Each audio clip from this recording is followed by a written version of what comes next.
واشنطن نيوز الصدر ينعى نفسه. مجرد هذه العبارة هي خطيرة عند الشعب العراقي، خطيرة عند أنصاره. الصدر قدم وصية، والقوي هو الذي يقدم وصية. الصدر قال أنني لا أذهب الموت. الصدر ينتمي إلى معسكر لا يخاف الموت. الصدر ينتمي إلى آل هم آل محمد لا يعرفون ما معنى الموت. هؤلاء قدموا ولا يخافوا، هؤلاء وضعوا للبشرية لمساتها. هؤلاء ينتمون، أقصد آل محمد وآل الصدر، ينتمون إلى ما قال الشاعر: إنا لقوم إذا سرنا سر الناس خلفنا، إن توقفنا الناس توقفوا. هؤلاء ينتمون إلى معسكر الحسين في واقعة الفداء في كربلاء. ألا أن الداعي ابن الداعي يخيرنا بين اثنتين من السلة والذلة، ويأبى الله لنا ورسوله والمؤمنون. هؤلاء ينتمون إلى معسكر علي، يا دهر أف لك من خليل. هؤلاء ينتمون إلى جدهم محمد العظيم المهاتما محمد بن عبد الله القائل: اللهم إليك أشكو ضعف قوتي قلة حيلتي، هواني على أتكلم سريعا حتى لا نأخذ هواني على الناس يا أرحم الراحمين، أنت ربي رب المستضعفين، إلى من تكلني إلى عدو يتجهمني إلى بعيد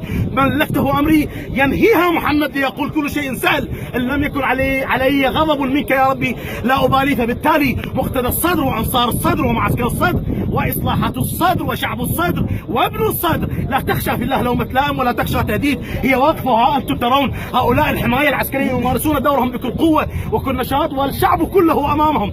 الصدر يملك جيشا وشعبا وأرواحا ومقدسات وعبارات رنانة يستطيع أن يحاكي فيها المجتمع. الصدر ينتمي إلى قائمة من الرجال قال عنها الكولومبي العظيم الحاز على جائزة أوسكار الآداب، الكولومبي ماركيز، حينما قال أن هناك طائفة، الصدر منهم، أن هناك طائفة من الرجال تستدعيك إذا مرت من جوارك، وإذا ما تكلمت تجعلك تتلفت يمينا وشمالا. الصدر بالأمس ظهر علينا في موقع كان على المستوى العسكري موقع غريب، وقف دون درع واقي ودون جان ضد الرصاص، وقف يفتح صدره للموت والثورات التي فيها الصدور مفتوحة، ثورات عامرة، ثورات كبيرة، ثورات الجزائر، ثورة مصر، ثورة إيران، كلها فتحت صدورها للموت ولم تأبه، والصدر يفتح صدره للموت. يضع درعا، نعم هو قرآن كريم، يحمل سلاحا، بلى هي صورة لوالده، ويحيطه آلاف الشباب من العسكر الذين هم حتى رواتبهم على المستوى الفعلي هي زهيدة جدا، لكنهم متشرفين بحماية الصدر كما ترون، يقفون كأنهم صقور في الصحراء. ويحيط هؤلاء العسكر مئات الآلاف من الشباب الذين ترونهم أمامي، جاءوا من كل المحافظات. لماذا جاءوا لأن هناك من قال عن فنان، كتب على غرفة فنان: خفف الخطاوة فإنك في غرفة قريبة من القلب.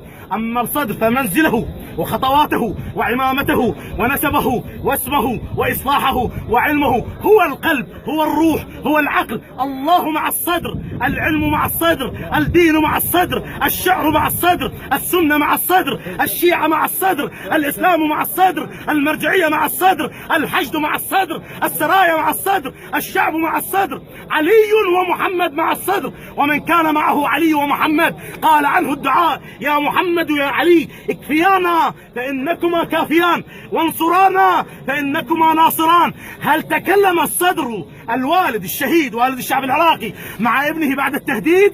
يذكرنا بما تكلم به علي مع ابن الحنفية: تزول الجبال ولا تزل، كأنما الصدر يقول لابنه: تزول الجبال ولا تزل، تدفي الأرض قدمك، عار الله جمجمتك، انظر إلى أقاصي القوم ببصرك، واعلم يا مقتدى إن النصر من عند الله. إنا لقوم أبت أخلاقنا شرفا أن نبتدئ بالأذى من ليس يؤذينا.